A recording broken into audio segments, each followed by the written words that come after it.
Andrew, over to you. Thank you very much, Bruno, and welcome to everyone listening online. Yes, as Bruno has said, we are going to cover a fascinating subject this evening, value proposition. And I think with all my experience of working in around Cambridge at the Judge, I think one of the things that I have come to a conclusion is that one of the main sort of purposes of entrepreneurs is to create value. Now, that is something that I think is pretty uncontentious. The question is, how do they create value? Who do they create value for? Ultimately, I think we would all agree that they should be creating value for their customers or whoever their end user might be. But they may also be creating value for partners and other stakeholders in their business. And of course, ultimately, one would hope that they're creating value for themselves. We're going to really focus on that bit tonight. We hope that might come through as to why value is being created for themselves. We're particularly going to focus on, I think, on value propositions for customers and potentially other stakeholders as the panelists get through this.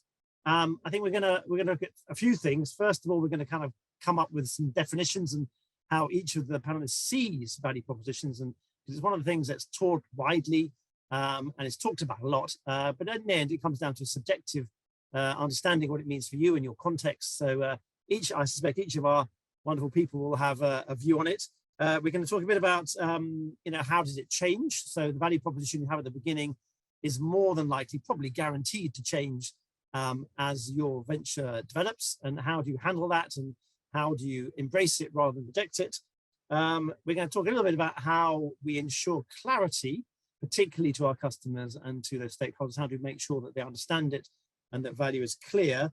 There is this question about whether or not value propositions drive what we do, or whether the response to the value proposition drives what we do. So we're going to see about how much impact it has on the audience. And lastly, hopefully we can get some advice from each of our panelists on what to do and what not to do when it comes to defining, developing, communicating, and whatever we might do with our value propositions. So that's probably enough for me to begin with. I think I'm going to introduce our panel of entrepreneurs. I think they would probably happily be called entrepreneurs. Sometimes people don't like it, but I'm going to call you entrepreneurs whether you like it or not. The first person that we've got here is Xann Schwinn. She has started a business called the Choral Hub, which she will explain in some detail, I suspect, in a minute. But it's all about making us all sing, even if we're not very good at it. There's Robert Friars, who has set up one of these businesses where people sort of start to wrinkle their nose when they hear what he's doing. But ultimately, when you see the value that he creates, we will come back to that. We'll see how valuable what he is doing is in terms of how do we protect some of our assets in the world. And the third person we've got here is Ms. Marston, who comes from Sotera heritage, one of the outliers, I would say, in the entrepreneurship world, as she comes from a background that is laced with antiquity and archaeology. But it goes to show that entrepreneurship is for anybody and everyone, and I'm sure Liz will help us do that. So, Xann, can I just ask you quickly, just to introduce yourself, tell us a bit about the Choral Hub, and anything else you think our viewers might be interested in. Sure. Hi, I'm Xann, and I'm one of the co-founders of the Choral Hub, a platform on a mission to make music education accessible to everyone. Our first product is an app called Chant, which teaches novice and amateur singers to sing in a fun, active learning, gamified manner to broaden users' musical understanding and curate a new support mechanism for individual learning growth. At the end of the day, it's about building each person's confidence in the value of their own unique voice and what that has to offer. If you're keen to find out more, join us for our free monthly Come Sing event in just a couple of weeks. I'll drop a link. But looking forward to digging into value on this session. And it really doesn't matter if you can't sing very well, right, Xann? It's not open at to all. everyone, right? Everyone can sing. We here at the Choral Hub believe that everyone can sing. Fantastic, brilliant. There's a bit of ratatouille in there, I think. Right, Robert, tell us a bit about Spotta. Sure. Hi, everybody. So I'm Robert. I'm the CEO at Spotta, and we make early warning systems for insect pests. So as Andrew says, a bit of a gruesome topic. We do it for forestry and agriculture, and also for accommodation. But it's early warning, allowing you to get in there and do something about it before they hit that exponential growth phase and eat all your crops or bite all your residents in your care home. That's the idea. So we have some clever technology to do that we're in the process of commercializing. Good. So hopefully your value is often visual. That's right. Value is visual. There's nothing quite like a bit of value you can see being destroyed or being created, hopefully. Yeah. And lastly but not least, Liz Marston from Sotera Heritage. Tell us about Sotera. Good evening. I'm delighted to be here. Thank you to Andrew, Claire, and Bruno. I'm Liz Marston, CEO and founder of Sotera Heritage. We're an insurtech company using computer vision and data to provide insurers with fast, accurate risk ratings to support informed underwriting of antiquities. We aim to help prevent the theft and looting of world heritage by making it harder to trade and insure looted or illicit objects. Fantastic. So Liz, as we say, is bringing together the ancient world and the ultra modern world in one place, bringing AI to ancient artifacts. I think it's a lesson for us all. Right. I think one of the things I think has come up in the chat box, but the good thing is that there will be a Q&A at around 7:30 when we finished our initial chat. So if you have some questions, hang on to them. And then when we ask you, if you can put them into the chat box, and then I can try and selectively throw these questions at our panel to see whether or not they can turn on a dime and answer them with expertise that they have. So I'm going to get into the first sort of session here, the first set of questions.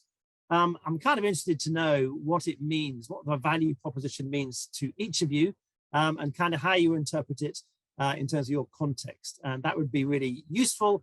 I'm going to go the other way around, start with Liz. Liz, what does it mean to you? What does a value proposition mean to you? If you're going to tell someone about it, how would you describe it to someone else? Absolutely. So I would define a value proposition. It's really the promise of the value, or you could say benefit, that's going to be delivered by your product or service. It's also understanding the belief from the customer. How will this be delivered, experienced? And I'm sure we'll dive into it, but a key part is understanding a product market fit. Right. And do you just quickly, do you think that it's different in your context to other contexts? Do you understand the value proposition as being specific to your particular group of stakeholders or customers, or could it apply to anyone, do you think? I think that theoretically applies to anything, but it's really understanding your market and answering a pain point. What is it that you can help make easier, streamline, or simplify? Fantastic, fantastic, good start, Liz. Excellent. We'll come to Robert. What do you reckon, Robert? Well, Howard, if you were going to stand up and do a lecture on value proposition, it'd be a short lecture. I'm a big believer in keeping things simple. For me, it is simply the reason why somebody will give you money for the thing you're offering them. That is as simple as that. And to maybe that's a bit trite, so to unpack it a little bit, it's somebody, it's a person. It's not sort of abstract, this big organization. It's why will this person get their credit card out, or sign off on an invoice, and why will they give you money? Not why would they be interested, why would they talk to you, but actually, completing that transaction is a core part of it. Fantastic. So nice and simple. Why are they going to give you some money? And presumably why they give you money rather than give someone else money, right? In that sense, right? Yeah. Excellent. Xann, what do you reckon? Do you have a twist on it? Yeah, I would argue that for me, it's really the top of the funnel, which is really, I guess, what we're doing here at the Choral Hub, but it's how the world understands what you do, which hopefully yields to money, absolutely. But I think for me, it's the starting point of how you convince somebody either to learn more or to invest or to partner or to just be able to have a conversation, at a loud pub or whatever. That it just is it's a way to oversimplify essentially what you're doing. But I think it does both of the things that both Liz and Rob talk about. Absolutely. Good. So as long as you can be heard over the noise of a loud pub, it's going some way to fulfilling its purpose, right? It's kind of what you're saying. I can see that. I'm going to stick with you, Xann, because I'm going to get onto it a little bit. That was just your start of a 10, effectively. I'm interested to know kind of where your proposition has gone from when it started to where it is now, and how has it gone through a kind of like a myriad of changes? Has it been complex? Has it diverted? Has it maybe it's separated into more than one? Can you just give us a quick, brief history of kind of where it started and what's happened to it since that point? So I actually did a little bit of prep for this because I was interested. You think your memory changes over time. So I was like, let me actually go back to all of my original decks. And I think you could say that it's both changed a lot and hasn't changed a lot over. I think that we've pivoted around the same center idea. And so I think the value of what we're trying to do hasn't changed, but how we talk to our audience has. And the way that we've pivoted, or the way that I've specifically pivoted that over time, is by just kind of talking to our audience and talking to others, until people started to say, at the beginning, a lot of people were doing this, and then they kind of started doing this, and then they started doing this. And so that's, I think, for me, the validation of how I knew that the value proposition was working, was that in one sentence, people suddenly understood what we were doing. And that's when I knew that I had really like hit the next inflection point. But it definitely had a lot of small pivots along the way. But user testing with your market, I think, is like the way that you get. And do you think you're lucky? I mean, your audience has basically stayed the same, has it, or has it morphed from your original target audience, do you think? I think it's grown. I think that when we were the early days, we had our research, and we talked to some people anecdotally, but we hadn't really talked about the product. We were focused on a much smaller niche. And actually, as we started to get to know our users more and more, our offering was morphed or evolved into something that could actually help lots of people all across the space. Yeah, brilliant. So. No, so the audience stayed the same but grew, but the proposition changed along with your understanding of what they were wanting and how they responded to what I think it was less that the audience. I mean, obviously it's like semi-granular, but it's like the idea of what we had in mind didn't quite match the value proposition yet.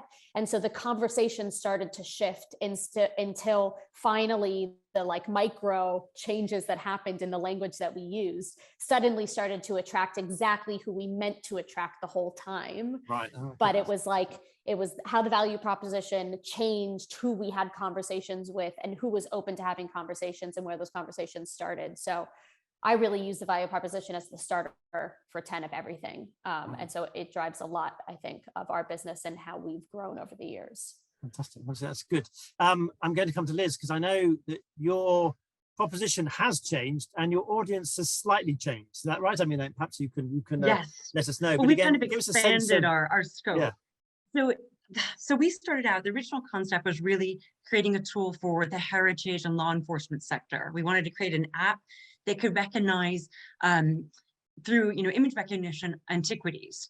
And then through market research, we had a tremendous amount of support, but we realized it would never be more than a project, that there was no commercial viability or sustainability. And we talked to kind of everybody in this sector because we have a very collaborative approach. And what we realized, we could stay in that sphere, but everything was either academic, it was grant funded, and usually it stopped, no matter how talented the team, how brilliant the idea, it stopped when the funds ran out. I was involved with the Circulating Artifacts Project, the British Museum, for 3 years, and it ran out of funding twice. One of the best institutions. And we thought, we want to solve this heritage issue, make a difference, but we've got to have viability and sustainability. So then we took, better part of 6 months, really determining which commercial sector. And my co-founder really had a hunch early on that it was probably insurance, because they had a lot to lose with, defective title and fraud and so forth. And it's such an opaque market, insuring antiquities, especially the art market in general, but there's very little trust and there's very little data. And you don't have in-house an expert who can verify things. So we pitched this to insurance, and they basically said, any data is more than we have. So this is interesting. So that was a core pivot. And then what we've done is we've kept our why is a driving force, is helping preserve global heritage. So that's become the Heritage Toolkit, which will be funded and given free to law enforcement, so forth, generated commercially by the insurance sector, by that core product.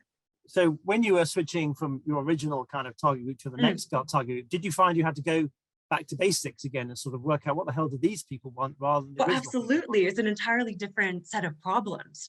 And we had so many assumptions. So what we did is we actually joined the Lloyd's Lab last fall, and we were able to go behind the curtain of the Lloyd's market with our mentors there and test every assumption and actually understand how they did business, because we had to create something that was familiar to them. They weren't going to relearn something. They needed to have something that worked with existing systems.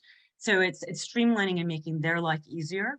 And so that was really, really helpful and interesting. And it's come a long way from that. But the heritage side is still very much that image recognition, but the InsurTech side has become a risk rating model. So we're looking at object and also customer as well, who the owner is. So the last bit of this is, does the original value proposition still exist effectively underneath? Is it a subsidiary kind of value proposition for a different customer segment? I would say so, yes. Like the really original value proposition, it still exists in the Heritage Toolkit. Fantastic, fantastic. So you now have two and maybe more to come, right? I Marvelous. think you could have one based on the service, right? Or the product under the umbrella. You can have various, yeah. Yeah.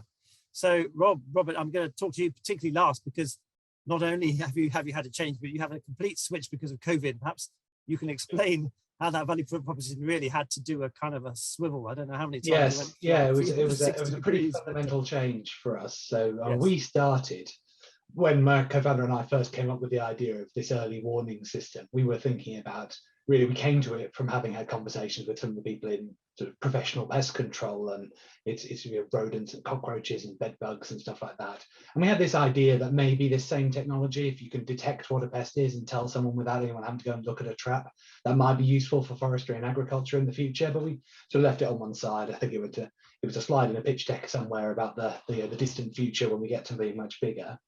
And we got on with launching our first product for hospitality, and really great first market for us. There's a big problem.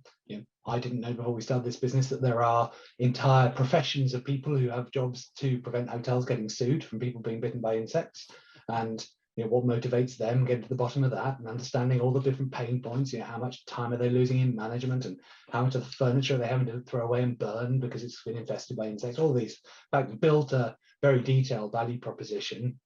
And back to that somebody that I mentioned earlier, one of the mistakes we made was focusing too much on what might motivate the company and not enough on what actually might make somebody sign something. But we were making pretty good progress with that. Our main customers were hotels, and come March 2020, that whole market pretty much went in the deep freeze for a while. Yes. So we had to think hard about actually, where do we go next? Do we continue plugging away at that?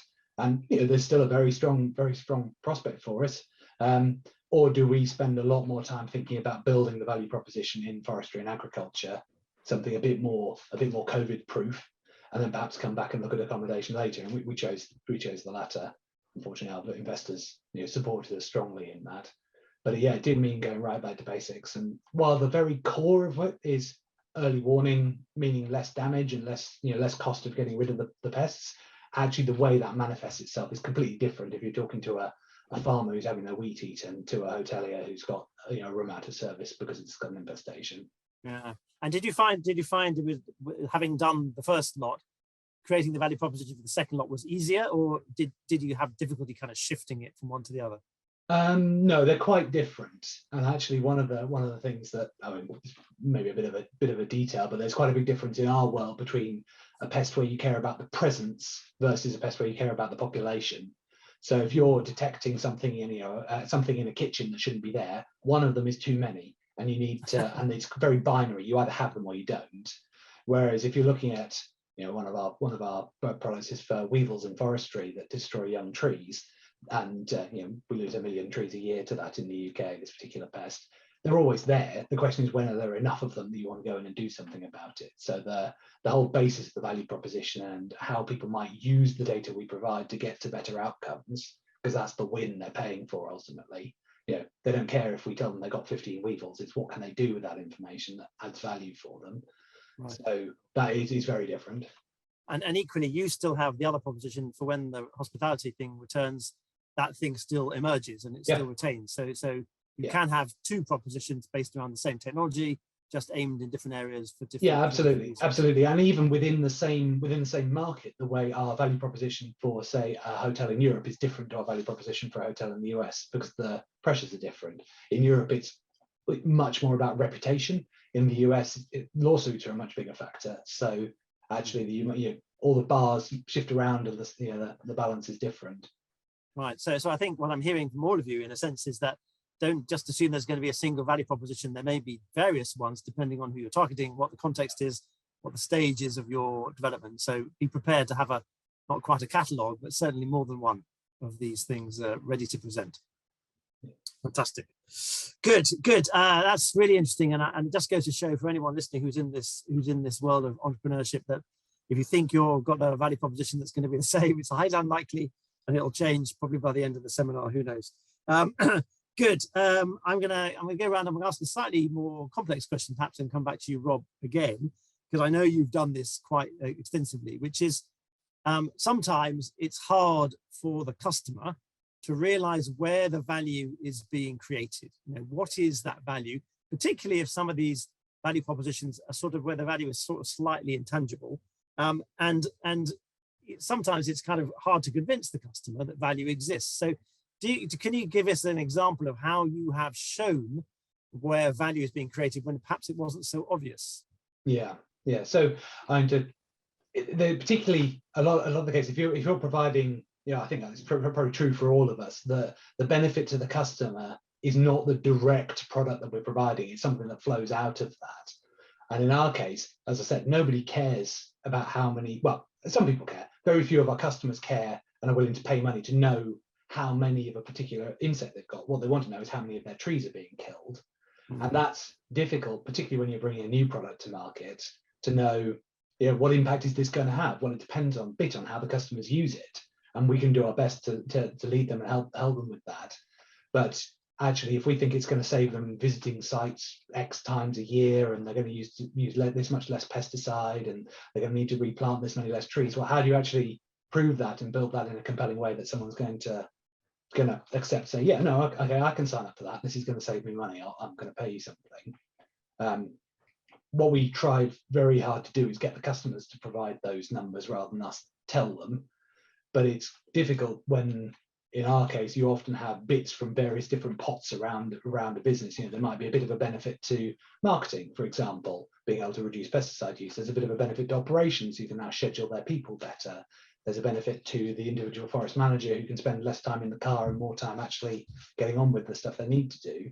And any one of those probably isn't big enough to justify the cost of our system, but when you can bring them all together and then convey that in a convincing way, then it all stacks up well, and there's a good ROI for the overall organization. And that has been an area that's been a challenge for us in back to the somebody. If you've got a proposition that is a little bit more, a little bit complicated like ours, where you're trying to bring in stakeholders from various different places, no, you've got to get to the point where some of them get excited enough about it, or you find somebody who can be your internal champion who can see all of those different benefits, because any one person might not be motivated enough by the win for them, even if the overall stack is really clear. And did you find that you had to do some sort of combination where you added these values up and said, hey, if I add all these separate values up, I kind of end up with this mega value, which you can then put a price against? Or yeah, absolutely. So we did it for hotels, where we actually looked at all the research, and we got to a bunch of people had looked at this, scraping of TripAdvisor of what happens to room prices when there's a bad review about pests on there and all the rest of it, and built that into actually a web tool that's on our website that hoteliers can go and have a look at. And you plug in the numbers of how big your hotel is and how many, what your day rate is and all the rest of it, the rooms, and it will tell you what the problem's costing you by adding up all those lines, and then drill down into what assumptions have been made in each of those. And that's good, but it usually takes a bit of walking through with someone. And the same with forestry, we did the same thing, where we actually ran a number of workshops and got staff from across our customers' business to come and fill in their different bits, so that when we could present that to their senior management, it was, this is what your staff are telling us, it's not us speculating about this, which was powerful. The downside of what we did is that we focused probably a bit too much, and this is why I've sort of updated my mental note of what I mean by value proposition. We focused too much on the purely quantitative bits, and this is probably something that analysts do much better than us, because the nature of their businesses probably lends itself to thinking about the qualitative and the value to people in terms of security and in terms of fulfillment. Yes. But actually, one of the big motivators for us in hotels, for example, is that the manager doesn't get shouted at by angry guests much. Yes. I mean, it's hard to put a number on that, but actually, if I have to spend a bit of money and I don't have someone screaming at me in the morning, that's a good thing. I'm happy to do that. Yes. Yeah, I expect it's more valuable at the time it's happening rather than 2 hours before or 2 hours after.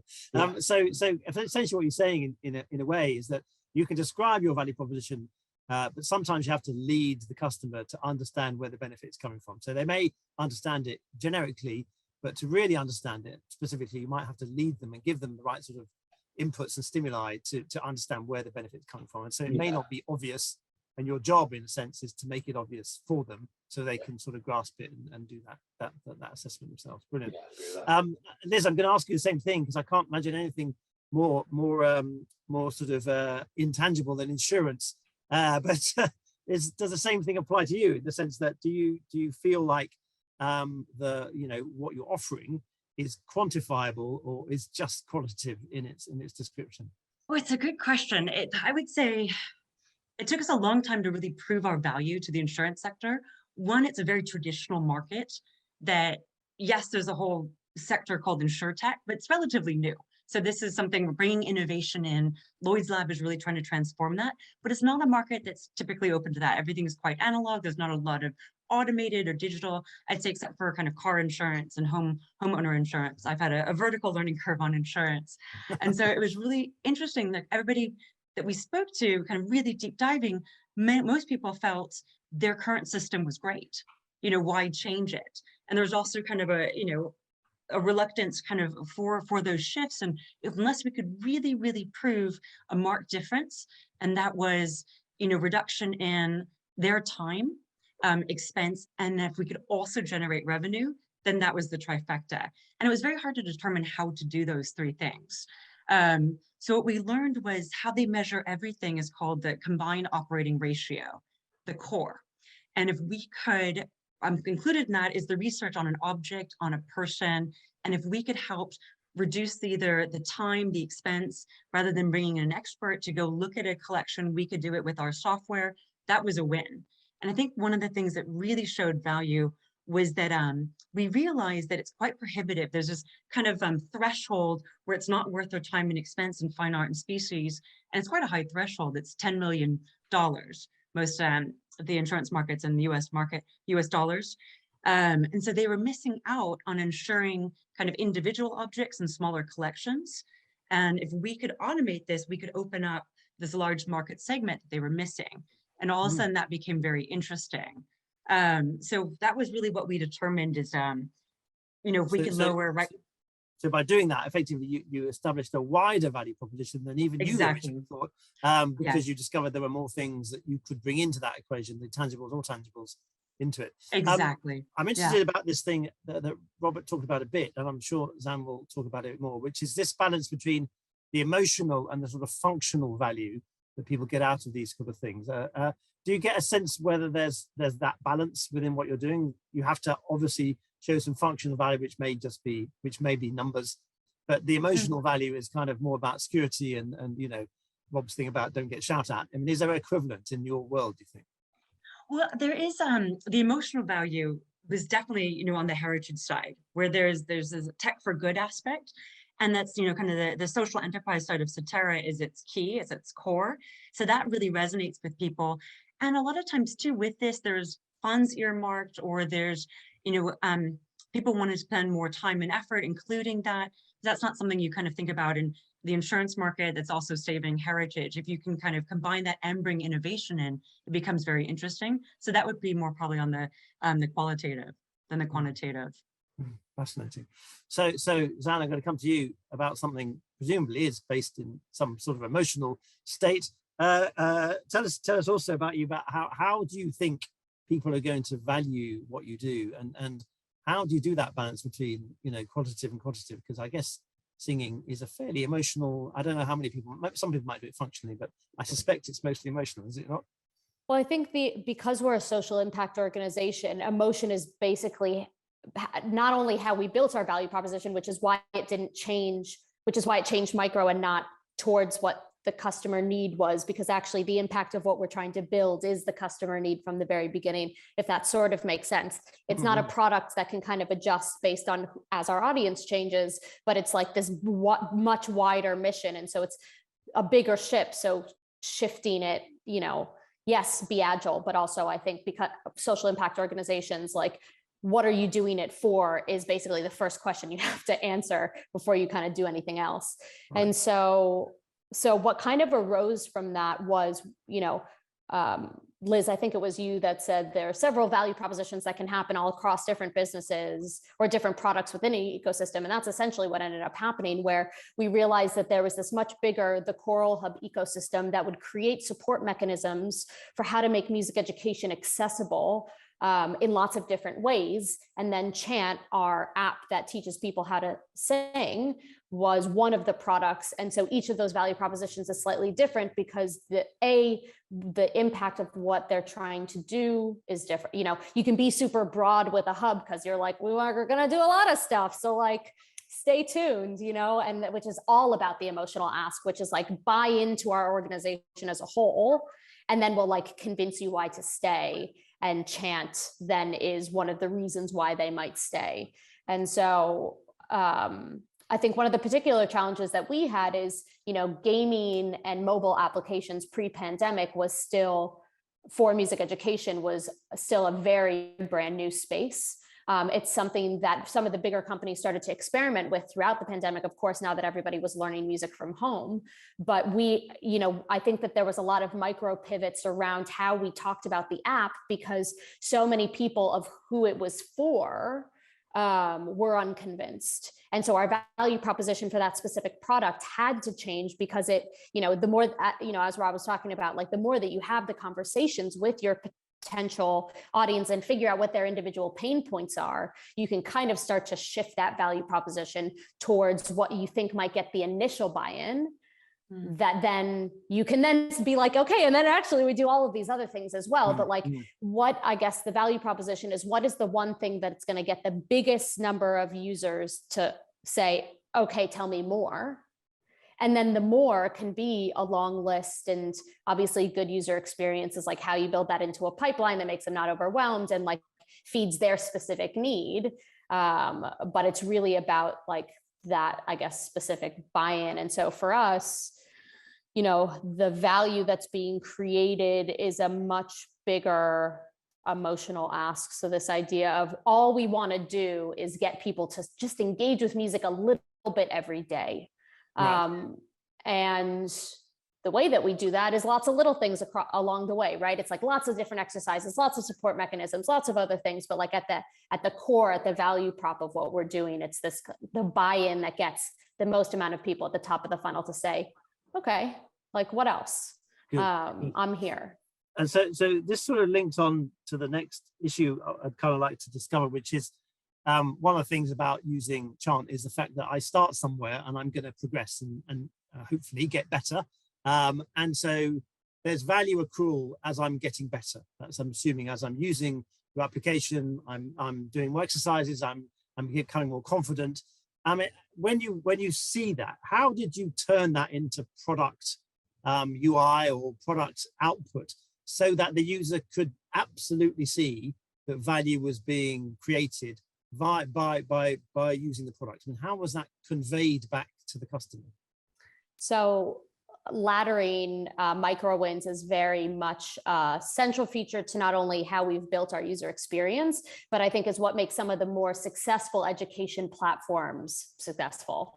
How do you basically derive immense value from just like a tiny bit of growth? Like even just showing up every day. And that's where gamification and the gaming element of what we're building has really come in. And I mean, I think gamification can now be applied to any space. And I think that it enables people to be convinced of why I then should also show up tomorrow. It's not really about, because we're within an app, a B2C app, you know, you're really just worried about how do you get Andrew to come back tomorrow? How do you get Liz then to come back the next day? And like building that up so that suddenly it's 90 days, 100 days, 3 years down the pipeline, but working in that sort of pipeline fashion rather than, you know, one big thing like Liz, you know, your prospect is kind of a much longer, you have to convince for a lot more money and a lot more waiting time for the value to then derive, but the value is huge monetarily and, you know, from a cultural perspective. For us, it's like, actually, if you can create the value of them just staying one more day for both them and you and see the value in that, it then makes it really easy to kind of add in. So, you know, what does that mean practically? Streaks. Really common gamification model, you know, how do you create challenges with an ecosystem? So other people that exist within, you know, the leaderboard, how can you enable people to kind of challenge each other? Just show up one more day and you'll win this prize. And actually people are very motivated human behavior by prizes that actually don't necessarily mean very much other than I've already bought in that I'm going to grow and learn by being a part of this thing. And so actually I'll buy into the cool, I can unlock this reward that actually doesn't mean anything in my real life, but makes me feel something, that human behavior aspect. And so does that mean that you can sort of, I mean, one of the interesting things is, can you continuously add new value to that user? I mean, is there an infinite point, or is there a point where you say, well, I can't do any more here. I can't generate any more value out of this product. Therefore, I've got to stop. Or do you think that you've kind of finessed that somehow? Yeah, I mean, yes, I do think that there are kind of two natural endpoints. The one is, you know, because we're an educational platform, have they actually gone through all of the challenges that fit within this, like graduate from being an amateur to somebody who's actually really experienced? And then the question yields, do you have a different product that fits that need? Or do you actually partner with somebody where you feed those users into another place? Or do you just say, see you later, you know, you're not our problem anymore. Well, you know, whatever. I mean, you know, based on the mission of our organization, we're trying to feed lots of different support mechanisms. The other is, you know, people's needs do change on a day-to-day basis. And maybe somebody ends up like, you know, they move next door to a church that has choir every night that you can just come and you can sing. And so actually they don't need an app to get them to sing every day anymore, because actually, or maybe their, you know, roommate moves in and has band rehearsal in the house. And so actually, you know, they suddenly have music. And so there are, I think, natural endpoints. I think the big question is like, how do you keep people within your ecosystem as long as possible so that, you know, whether it's another product or the same product, you can yield more value. You know, that's customer lifetime value. And every business is different. For ours, we want to try to keep people within, because we have this Choral Hub ecosystem. How do we keep people in the ecosystem after the app is no longer valuable, or if they want to do something else? And so this one product doesn't necessarily have to fit that need. So identifying what all the other extraneous needs are so that we can feed those as well. Yeah, fascinating. So, I mean, obviously the B2C environment is slightly different. So, Rob, I'm going to say, does that resonate with you? I mean, how did you alter the product necessarily to sort of try and show to the customer where value is being created if it wasn't clearly obvious? I mean, was there some design elements you took back in, or did you kind of think about the design of the product in order to do so that? I mean, we, as far as we could, we tried to start with the value proposition first and basically not do any technical work until we had a good grip of what it actually needed to do. I mean, I'm an engineer, so I love a good specification. And so we sat down with our users and said, okay, you know, if you need to know about this pest, how quickly do you need to know about it? What resolution, you know, do you need to know if they're within a 5-meter patch or a 100-meter patch? Do you need to know daily updates, or is weekly okay?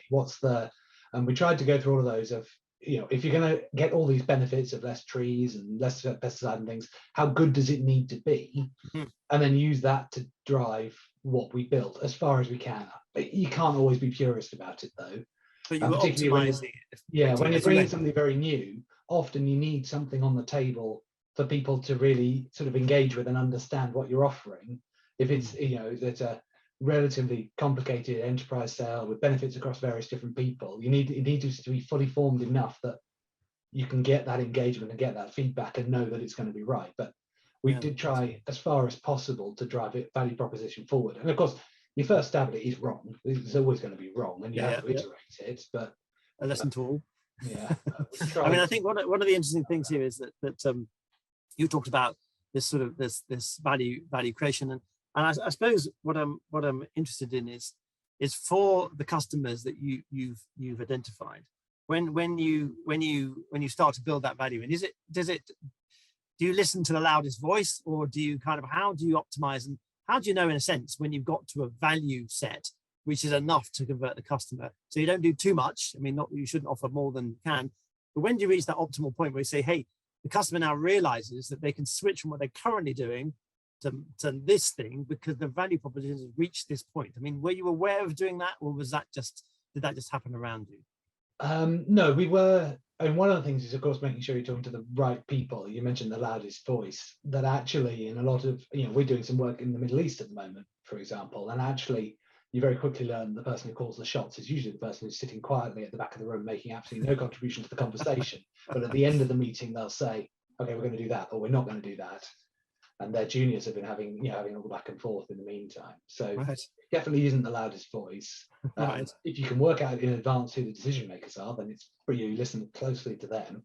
Right. But yes. But did you get this sense that at some point the value proposition was enough, and that you didn't have to add any more, so that people would say, well, it looks good enough to me, I'm going to stop what I'm currently doing or switch from my current supplier or whatever it is and adopt you? Have you kind of worked that out? I mean, it sounds like we've done that in some of the markets we're in. We're not over that. We're not over that point with some of the others. Right. So it's not. I would say that actually, really, once you hit that, once you're confident in saying this is sufficient, and somebody's going to pay us this money, and we've sort of hit that 80-20 point.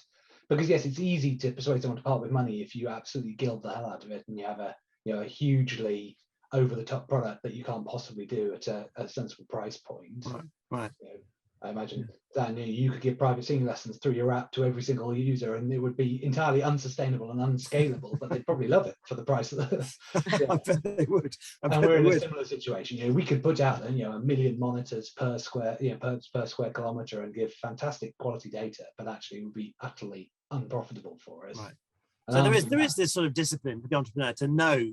I mean, it's a sort of existential one. You can't provide value unsustainably. You have to provide it sustainably, but it has to be enough to convince the customer to stop what they're currently doing and move to you.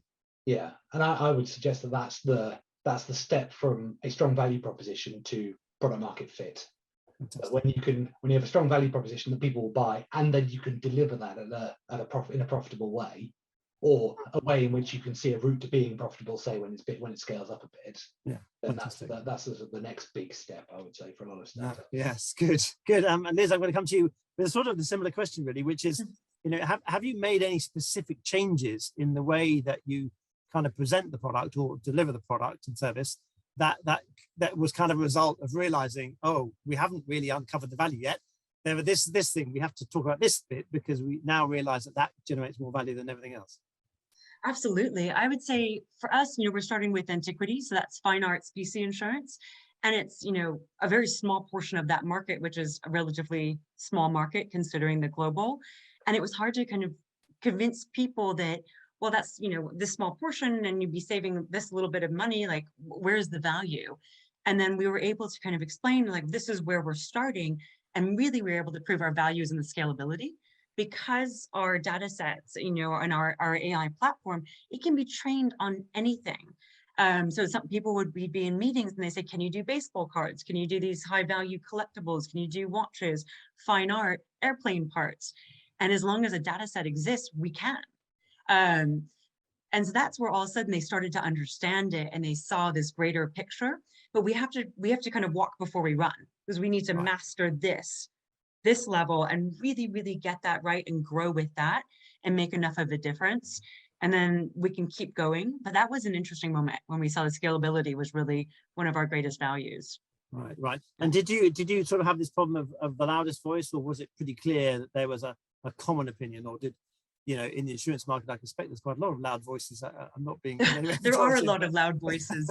It was interesting. One of the things that with kind of loud voices and not with, one of the things we want to do is bifurcate the market. We're creating, these are legitimate objects, these are illegitimate, and therefore it's harder to insure them. And now we've transforming the market. And as soon as we said that, kind of the louder voices of the room got it. And they said, aha. So everybody would be the Sotera standard, and everybody kind of has to get on board. And that was another thing, is, are we doing this for the industry at large? Or are we doing this for a particular insurer? And it was a very interesting conversation. Yeah. Yeah, fascinating. So we're coming to the sort of the last lap here, which is where you are going to shed your wisdom on everyone that's listening. I want to get a sense of, number one, I guess, how do you make propositions relatable? As in, how do you communicate them effectively, and how do you make sure that people can kind of understand them, perhaps in any way? And are there any tricks that you've learned about how to do it, and mistakes that you've made, even more interesting, about how not to do it? And Liz, I'll come back to you again. How do you make insurance value relatable No, I'm not Talk about mistakes giving you made. a poison chalice here, but how do you make it relatable? And anything that you think people should look at to do and perhaps avoid as a result of your experience? Absolutely. Well, we made a lot of mistakes, and I think that's inevitable. And that's actually, it's so important because that's where you create a new iteration and you learn. One of our things was we were going on our own assumptions. And I think that's, anytime you're doing that, you have to be speaking to the customers, to the market, and almost, playing devil's advocate and looking at through their lens and understanding, as I said earlier, what is the existing process? What do they want to accomplish? You talk about the value proposition canvas. What are the pains? What are the gains? How do you transform this for them? And something that we're doing with this iteration is actually spent all of today down in the city working with our lead insurance partner, and we're building this with them. So every step of the way, we're double checking, is this solving what we think it's solving? What would you change? What do you usually do in this process? What does your Excel spreadsheet look like? What sort of resolution images do you use? What do you typically have on this? How quickly does this need to happen? And so we're literally checking every step of the way. And that was something that we were kind of doing one size fits all. And now we're really deep diving and listening to the customer, to the market. And it's been really, really interesting and really informed this next iteration. So in fact, you'll make it relatable by sort of involving the customer in its development. I mean, I think we often say that any co-creation efforts you can put into place help because you're really hearing, as long as you've got the right customer or range of customers. But that seems to be a sort of good lesson in the sense of more co-creation. I think that's the secret to buy-in is to have them, let them have a voice in creation. Right. Yeah. Right. And so you said you made mistakes, but you haven't mentioned any of them. Go on. What mistakes did you make? What, if only I could go back and change this, Liz, what would it be? Well, we were assuming that everything had, high resolution, photography. And a lot of times that doesn't exist. So what they have is an Excel spreadsheet listing objects. And at first I was horrified. I was like, how can you insure tens of millions of pounds on, just somebody listing and you haven't verified it? But what we pivoted then is we doubled down with our data set on the metadata. So all the written descriptions of our data set so that we can pull, like, okay, they're saying they have a Ptolemaic shafty. Here are systems pulling a shafty. Does it look like this? Can we verify? And then all of a sudden that becomes very useful. But we just assumed that everybody was operating high tech and that this would be kind of an API plugin and easy breezy, here we go. And instead it's really understanding what exists and how quite low tech some of it is. Yeah, fascinating. And has someone sort of returned your value proposition to you in a statement? You went, that's exactly it, and you've nailed it, sort of thing. Has that happened to you yet? Well, we had an aha moment today, and it was with our partnership, our insurance partner, and he said, "Oh, well, if you can get our core, operating ratio down 1 point, and we can help us, open this smaller segment of the market of the smaller collections, because this is it. This we can do." Right. That was quite a good moment. Good. So they're turning value proposition to actual value, which sounds good. Yeah. Excellent. Xann, tell us relatableness. I guess it's got to be kind of one of the core things you've got to do with singing, right? And pros and cons, things you did well, things you didn't do so well. It sounds like an examination, but it's not, I promise. I think the most effective value propositions, no matter who your target user is, and do both, Robert and Liz, tell me if I'm wrong, but is one that everybody can understand. And so the thing that I always tell people when you're building your value proposition is test it out on your best friend's grandparents. So somebody who doesn't know what you've been doing for the last 10 years, doesn't have an ear into what drives you on a day-to-day basis, somebody who's getting a blank slate, especially for technology, somebody who didn't grow up having a mobile phone, and in one sentence, do they understand what it is that you're trying to do? Right. And that to me, I think, is the true test, because you can always create more, like the second and third sentences can be really complicated and really, industry specific, and those people will value that. But if your value proposition is only really curated to the 20 people you're trying to get buy-in, how are you going to get introduced to those people? Like unless your network already exists, you're cutting off a lot of opportunity for yourself. So I think that's a good like trick for, you know, when you're at dinner parties, when you meet somebody at the pub, when you know, to just say in one sentence. And if they kind of go, oh, okay, and ask you another question, like you're right on the money. If they veer off in another direction or change the subject or say what, then, you know, you haven't quite hit your stride, I think. Right, there's going to be a tsunami of emails to best friends' grandparents after tonight. So I can just see, I sort of try this out on you. I know you're unsuspecting. So come on, well, mistakes you made, successes that were clear. What do you think? Let's start with mistakes. Anything that you think, if only I hadn't. So I think when you're first building your value proposition, super early days, right? I'm taking myself back a couple of years. You're talking to a lot of people, but they aren't necessarily your target user yet. So you're talking to a lot of people who may exist in the periphery of who your target user is, but they aren't actually your specific user. We're talking about, you know, what Liz is talking about, where, you know, she's talking about she's assuming that everybody's high tech, but actually people need a little bit more hand-holding. And we made a really similar mistake where I had this deep hypothesis that people wanted to learn based on activity. Parents want to be able to have confidence to sing to their kids. They want to learn lullabies. You want to practice karaoke songs for Friday night, but it was really hard to quantify that market. But what was a really defined market was the choral market, which is where my co-founder and I both come from. And so we were talking to a lot of people who sing in choirs. And so inevitably, so many of our early user interviews, even if it was just, you know, lo-fi conversations, you know, they were all about the need for that user group, but that wasn't actually our full spectrum test, all of our test cases. Right. And actually, the more time that went on, the more that we actually drilled down into who our target user, had more confidence in that, refined our value proposition. And it was through really understanding their pain points and talking to who our actual target user is. And I think that this is where a lot of pivoting comes, right? Like you come up with an idea, you're like, this is great. It's a global product. I understand it. And if you're not thinking that day one, then you should get out of the game, because you are the driving force, right? And then you go out and you have a bunch of conversations and you refine. You go out, you refine your value proposition, but also your product and what pain point you're fitting.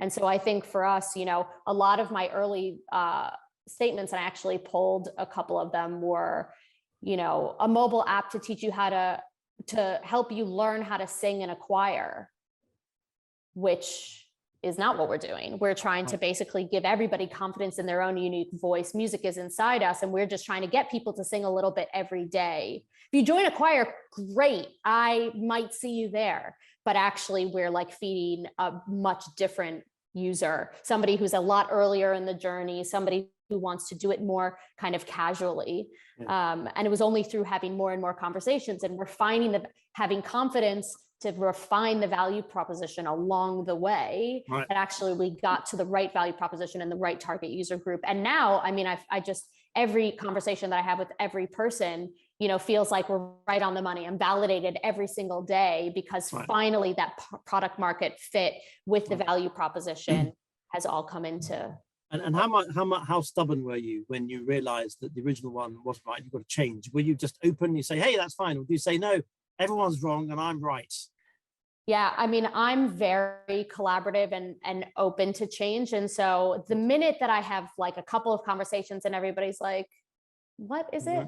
I'm not bought in. I don't understand. Or they're asking a dozen questions to try to understand exactly what you're doing. I was like, okay, it's not quite right yet. Let me try something else. Did the actual mission of the organization and our plan to build a gaming app to teach people how to sing change? No, not at all. But the specificity around who our users are, our value proposition, and how we feed and talk to that market and that audience group and truly solve their first set of pain points. So were adjusted along the way. Embraced it. You didn't reject it. Say, no, I know more better than everyone else. Well, your two options are either embrace it and pivot and be agile, or go and find your one specific user that you think that actually your product will feed, because that may not be the best place well, to go. Your job, it'll be a much steeper mountain, but you know, that is an option. But you know, if you're talking to your audience and they're telling you, no, I don't want your product. Yep. It's a pretty loud Yeah, statement. good. Rob, I'm gonna come to you. The most relatable product you have. You are the most relatable, I suspect, or maybe I'm being unfair. Relatable. How do you make insect monitoring relatable? And perhaps again, anything that you did or you didn't do, or you kind of like to undo, looking backwards. So yeah, I mean, I think our experience of this is probably quite similar to Liz's as well, where I think both being B2B enterprise sales, selling to big organizations, often actually getting them involved earlier on. We spend a lot of time looking at market reports and trying to understand quite a sort of academic approach to begin with, of trying to understand the market, because we were looking at a market that we had no track record in. We didn't have a network, we were building that, and there was a limit of how many people we could get hold of and have meaningful conversations with. So we ended up doing quite a lot of it from web and book learning. And what that gave us was an idea of what the average is, but actually once we started having conversations with customers, it became clear that the ones who were going to buy weren't the average. They were unusual in some way that made them good candidates to be early adopters. And yeah, the value proposition that we built for the average might well become relevant, a little bit further down the line once you're into selling to the majority, but that's not the profile to begin with. And we should have got involvement from customers much earlier on in that process, because one, you get a better outcome, but two, it's about the best sales technique you can possibly have. Right. If you're still at the point where you can flex the product around that you're offering them feeling some ownership of that is hugely powerful. And in our case, we're fortunate that we're selling a pretty high value thing to a wealthy customer, and some level of customization is relatively easy. Obviously, that's much harder if you're in a B2C space. Right. I see that. Yeah. And can you go too early? Can you take your value proposition to the customer too early, or is there never too early? I don't think so. I mean, don't expect it to make a sale for you the first time you do it, but I wouldn't say there's ever a as soon as you too can early stage there. Yeah. Good. And tell us things you could, if you could do them again, you do them this way rather than that way.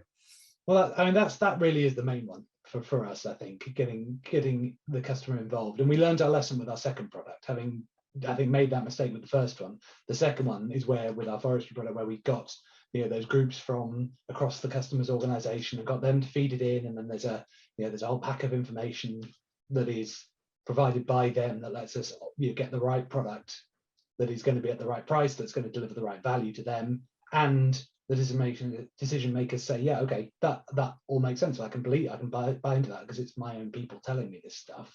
Yeah. And I think we did a much better job of that second time around.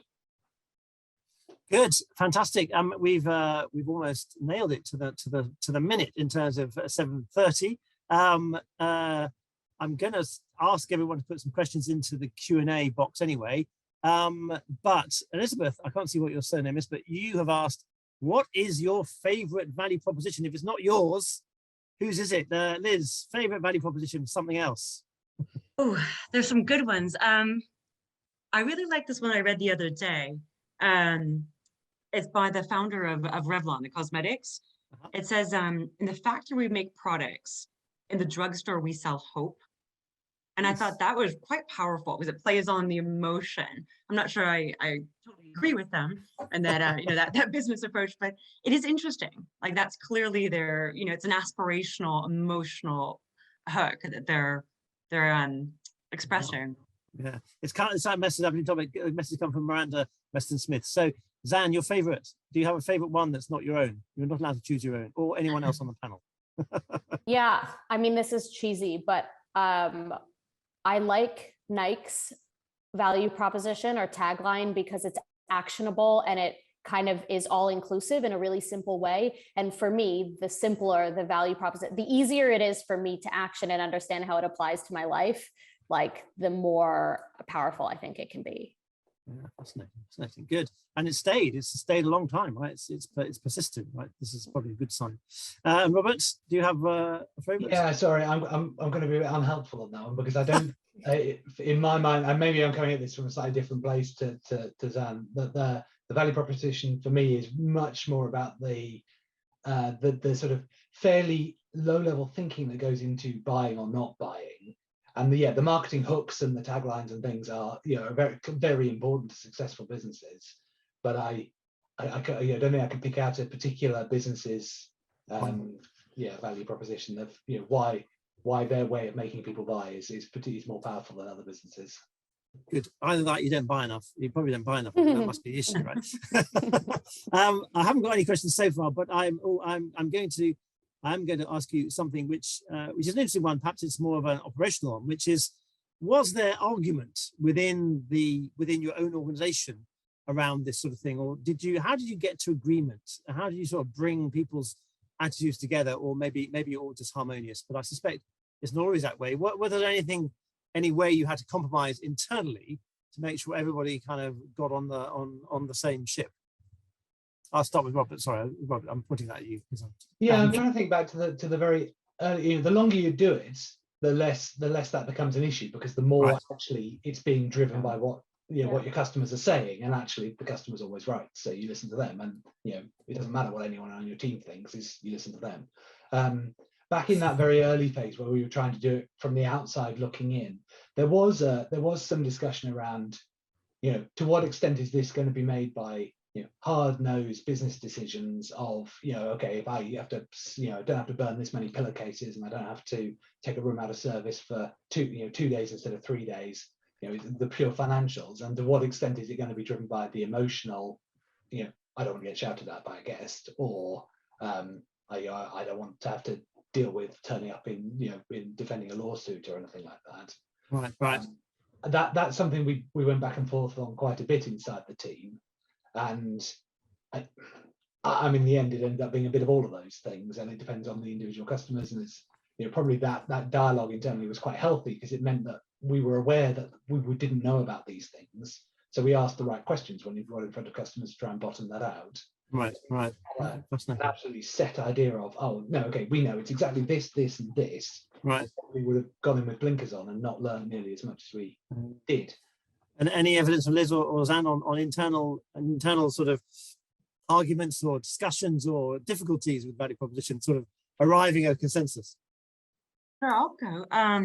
So kind of what I mentioned earlier, our major pivot from kind of this heritage social enterprise product to becoming an insurtech. And I think for me, I was a little bit of a slower adapter, and I struggled a little bit because I felt kind of this moral, it was a bit repelling morally. I didn't want to profit from the preservation of heritage. And it was interesting, my co-founder was able to really reframe that. And we can actually transform and protect within the marketplace, which really that hasn't been attempted. It's really been at archaeological sites and, heritage sites and museums and so forth. But if we can change the way the consumer is thinking, because people don't really think about it as a crime, even though it's the third largest black market, and to make it harder to insure, harder to resell, that actually is a transformational shift, a sea change.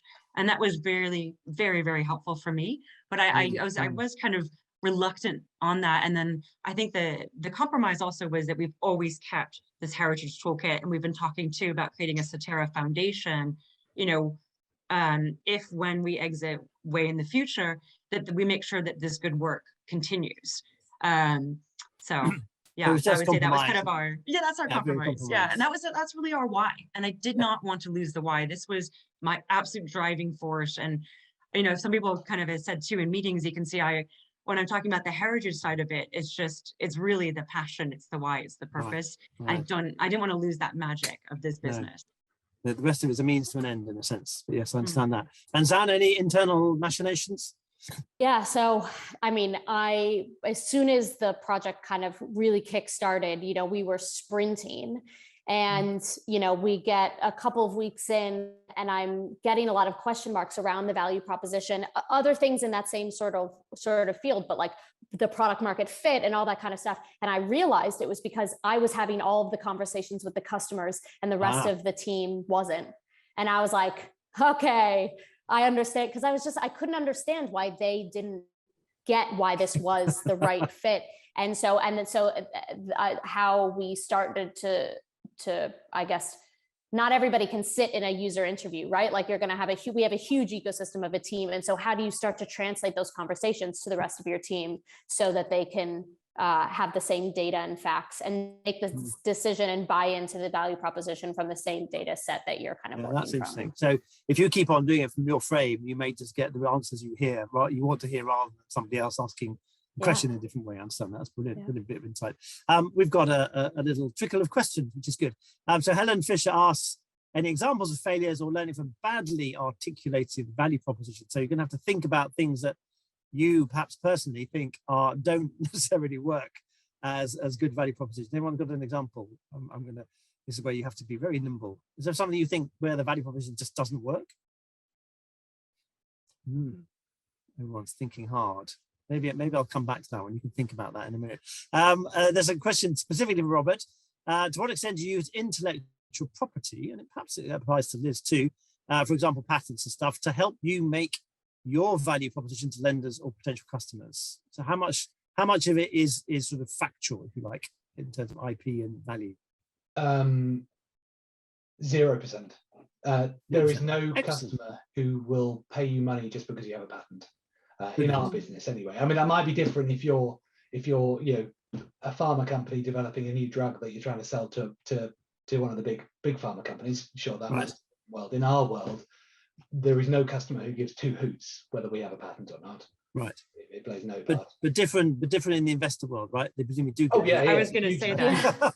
Your investor wants Not the same that. way around. In terms of the strength of our business, because of course it's all well and good for us to go and prove a market and sell to a customer, but if someone comes along with a copycat product at a cheaper price later on, and we have no protection against that, that would be death for a business, of course. Absolutely. So I'm not saying intellectual property isn't very important, but I don't think it plays into buying decisions. Certainly not. Right. And Liz, do you agree? I agree. Yeah. That same point that, of course, IP is incredibly important. And what's your your special way of bringing together your skill sets, that experience, that vision, and how are you executing? That's kind of your secret sauce, if you will. But to the customer, it's not about the IP ownership, but to the investor, that's hugely important. It's interesting. This whole value proposition, we haven't really talked about that. How do you express a value proposition to investor, which is obviously a slightly and that's a completely different difficult thing. Of course. Actually, I'm going to refine my answer and actually say it's if anything, it's a negative. Right. If you're selling enterprise sales to big companies, there's a lot of fear there of building in a weak point in their business of buying from a new startup. So if you've got a proprietary technology and they don't have some security to know you're still going to be there providing it, they're going to be pretty hesitant about building a chunk of their value around your offering. Yeah. And Xann, did you resonate with any of that? You were nodding at some points. Is that a feeling that investors yes, but customers no? Well, I think Robert's right on the money, which is we're a B2C app, and so of course users don't want to hear about the proprietary technology. It can actually be a validator along the way if you weave the story in the right way, but it's really more of a massive difference to your investors and your stakeholders for why they should buy into you. What is your unique skill set? And actually, I think Liz is right that it's not just about your IP, but it's how the team and the IP and your product market fit all weave together to tell one unique story. Yeah, like your USP is that intersection, right? Exactly. Yeah. Fascinating. So we've got a kind of combined question here from Caroline Farber and from Joanna Blind. I think that's Blind or Blin. Really asking about how do you get customers to give you their time and their attention, all that kind of stuff, particularly at the beginning when you don't have anything to give them and you have to convince them. How do you get that time and attention?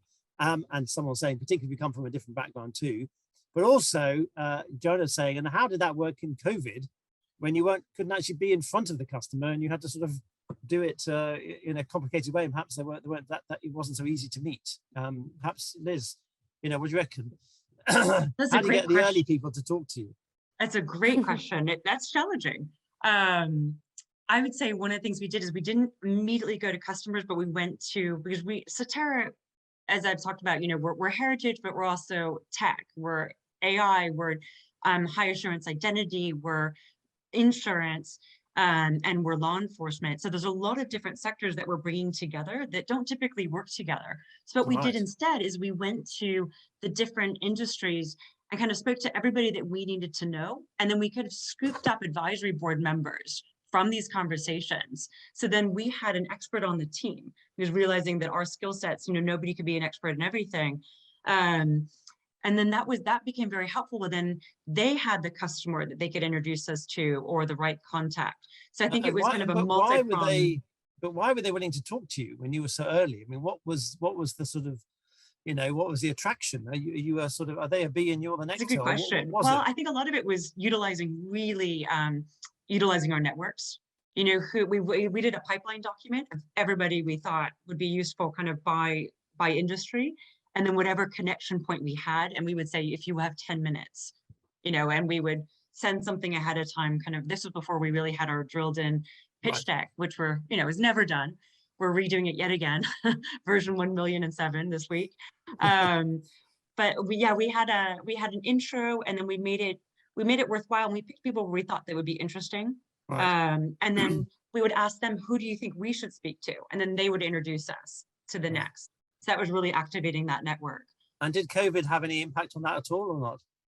I mean, it did in a certain sense where I think it slowed things down. People weren't quite as responsive. There wasn't the same sense of urgency, but you also had a captive audience. So on the other hand, people were home on a Tuesday afternoon and could do a 15-minute Zoom. So it was a little bit of both. Yeah. That's interesting. Yeah. And Robert and Xann, did you find the same thing? Was it easy to get those early people, and did COVID sort of blow anything up for you? Yeah, I think obviously B2C, approaching a huge insurance company is a very different prospect than approaching, a B2C product audience. For us, I would say that the biggest thing is it's never too early to start talking to your users. It's all about the ask. And I mean, Andrew, you preach on this all the time in all of your coaching, all of your mentoring that you do, which is really about, human behavior. People want to help, and especially they're your user, right? So you're saying this thing is going to help you. And Liz and, Robert were talking about how that's product buy-in in the early days. And so if you can shape the thing where, for us, it was, hey, we want to build this. And yes, the value proposition was different, but we want to build this helping tool that's going to get people more engaged with music. Could I just take 10 minutes, or can I talk to you about this thing? And if you're just upfront about what the ask is and why you need that time, I think what people don't like is showing up, asking for the time, and you not yielding value. Even if the value is just for them, in the long run, it is for the user, right? And so it's just about being really upfront by saying, yes, it's not very much time. I have this very specific ask that you specifically can kind of help me with. And so I don't think it's ever too early. Right, brilliant. And Robert, anything about COVID, or has that impacted the way you can go and talk to people, or is it been easy? It's changed the routes. So people were a lot more open to doing things, direct. People answer the phone more. They're more likely to be at their desks. At home, people answer their emails more. You didn't have the opportunity of going to a conference and talking to the speaker as they stepped off the stage, which was my usual way of trying to do that sort of thing. No, different tactics, but didn't fundamentally make it more difficult, I don't think. How do you persuade them to give you the time? I mean, it's you basically have to go at that. It's not a very helpful answer, but you have to do that a bit brute force. You just have to keep talking to people and be really persistent, because it's so important. And also, you're going to have to do it when you want to sell to them. So actually learning how to reach those people is a really valuable bit of learning in its own right, and it's different for different things. One thing that we did find really valuable was actually using the Cambridge name, because we're just being in Cambridge, being based here, and actually we got involved with the MBA program. One of the things there, the CVP project and the summer student projects. Them being able to pick up the phone and saying, "Oh, I'm from the business school in Cambridge. I'm doing some research into this." It's amazing how quickly that opens doors to conversations. So extra added value. Because then they know they're not getting sold to, which is then quite a helpful thing for those very early conversations. So good. I think we have a final kind of question that might provide a kind of circle back again. So we've talked a lot about value propositions and benefits and all the rest of it. But what about, have you ever had to explain or highlight the problem in the first place to the customer that you're dealing with, who doesn't even realize they have a problem? I'll come back to you, Robert, because I suspect it's probably happened to you a few times. Yeah, absolutely. A lot of the problems that we deal with they're just business as usual. It's a farm, of course there are pests. There's it's a kitchen, of course there are sometimes this problem. The idea that there's an opportunity to do something better that it doesn't have to be business as usual there Yeah. is not obvious, because people have been doing things the same way for so long. So I think, Yeah. that's a really good. Are they resistant effectively to realizing there may be a problem? Sometimes. So we find and a lot with a particular case, we partner with pest control companies. So we sell to accommodation providers in the end result, but our resellers, our channel is through pest control.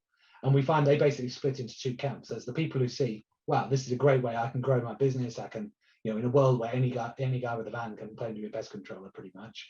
There's some bit of technology that sets me apart and I can be differentiated. And then you've got the people on the other side who are, this is going to be my lunch. This is going to take business away. I'm not going to get called to deal with pests if this prevents them from happening. Yeah. So don't tell me about that problem. I don't want to know about it. Exactly right. Yeah. So I think it's a good observation that there are, if the problem isn't obvious, which actually a lot of times it isn't, then that is a necessary part of the journey. Yeah. Xann, did you have to do that? Did you have to say, look, it's obvious. The problem is here. Well, I think it's about being solution oriented, not problem oriented. And actually, I think that that's a huge thing for carrying forward. Being a founder is really hard.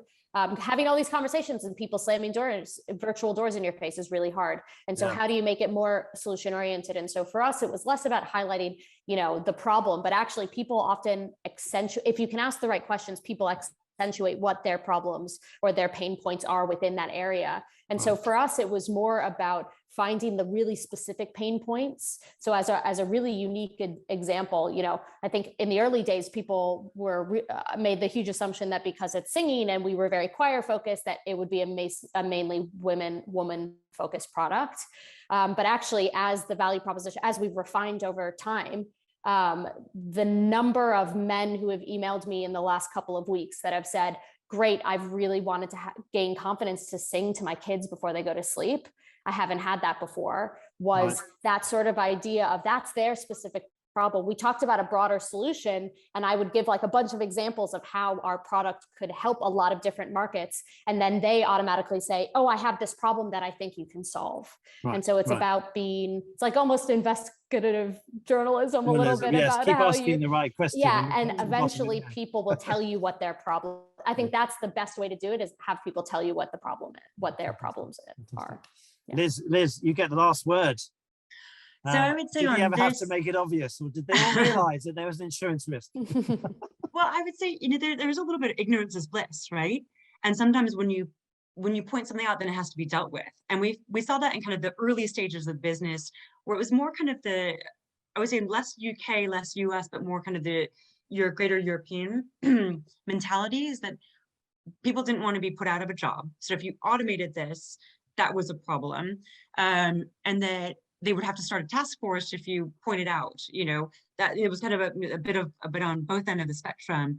And so it was very interesting to say, then also this is such a big market, and that people don't really realize when you buy that figurine from Afghanistan, you're not saving it, you're actually creating supply and demand. And how do you kind of change the consumer's mindset and actually think about it as a crime? And I would say that the species side, which is objects in motion, so you're insuring it from literally, like you get an Uber, you're insured from the beginning of the ride to the end of the ride. So it's the time that an object, say a museum exhibition, it's a very precarious time, because things can be broken in transit and stolen, replaced, and so forth. And if we can automate that, all of a sudden people started seeing the different ways we could add value. And we also learned who aren't our clients. It's, this first iteration, it's not going to be the dealers, and focusing on who our clients are, and that's really insurance and solving those pain points for them. Brilliant. I'm going to ask you for a kind of a closing piece of advice. If I'm starting out and I've got an idea in my head, and I think it's going to go somewhere, what would you recommend I would do in terms of value proposition? I'll start with Robert. What do you reckon? What would you tell your former self as you were starting out? What would you do? Find the person who has the checkbook that's going to pay for that and ask them about it. I like that. I hope everyone's written that one down. Xann, what would you do? What would you say? Find who you think your target audience is and speak to them as often and frequently as possible. But yes, not just once. Talk yes. to our audience. Yeah. And Liz, what do you reckon? You're going to say the same thing, are you? I absolutely agree with that. I would add to solve pick the problem you're going to solve first. You cannot do it all at once. And you need to kind of build traction, build credibility, and so forth. And then you can have your scalability and, and expand. You cannot, that was something we were wildly enthusiastic, wanted to solve and fix everything at once. Have a focus and talk to your market, talk to your customer. Good. It's been a fascinating evening, and I always think, I always ask people, what would you rather do than spend an hour or more listening to three people talk about insects, singing, and ancient artifacts? We could go and watch Coronation Street if you wanted to, but I have a funny feeling that there's a lot more value in the last 2 hours with you guys.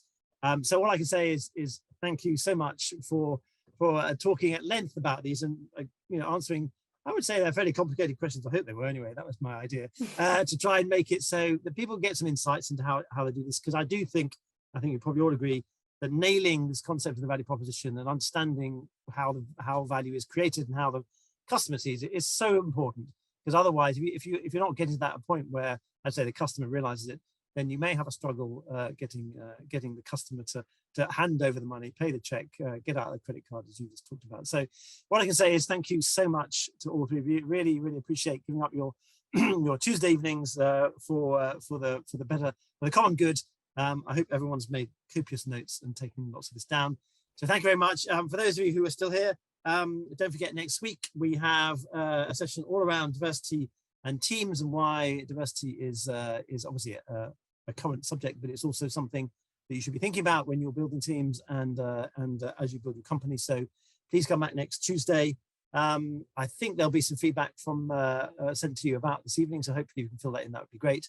But otherwise, I'd like to close it, say thank you once again to all of our team. Thank you very much for the organisers, Claire and Olivia, behind the scenes, and thank you to Bruno for introducing it all. But I hope everyone had an interesting evening, and I wish you all a very pleasant and peaceful night.